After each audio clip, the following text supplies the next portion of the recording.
রাতের আঁধারে পুকুরে বিষ, সকালে ভেসে উঠল শত শত মরা মাছ। এক রাতেই তছনছ হয়ে গেল লক্ষ্মীপুরের রামগতির রাফসান ফিশ প্রকল্পের স্বপ্ন। প্রায় ৩০০ মন মাছ নিধনের ঘটনায় দিশেহারা হয়ে পড়েছেন প্রকল্পের মালিক অবসরপ্রাপ্ত সেনা সদস্য মোহাম্মদ ইউসুফজামান।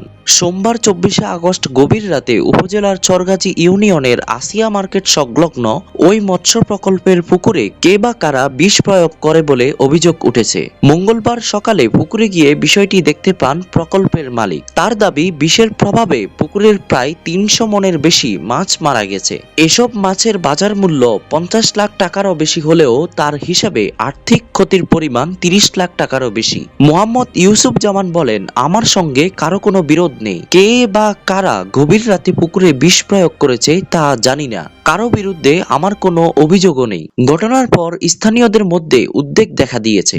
এ ঘটনায় জড়িতদের শনাক্ত করে দ্রুত আইনের আওতায় আনার দাবি জানিয়েছেন সংশ্লিষ্টরা। ছোটখাটো একটা প্রকল্প আছে সামজিৎ ফিশ। মাছ গত রাতে ১২টার পরে আসি, দেখি যে মাছগুলা খুব উত্তপ্ত হয়ে উপরের দিকে লাফায় লাফায় মরতেছে। সকাল পর্যন্ত আর একটা মাছও তেমন ছিল না, সব মাছ মইরা ভাসে উঠছে।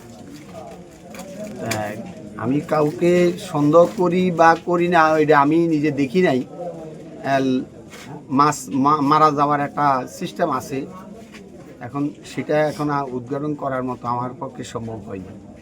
প্রায় ২৮,০০০ মাছ ছিল এখানে, ২৮,০০০ মাছ, আর সাদা মাছ ছিল প্রায় ১.৫ থেকে ২,০০০, যার ওজন ন্যূনতম প্রায় ৩০০ মনের উপরে।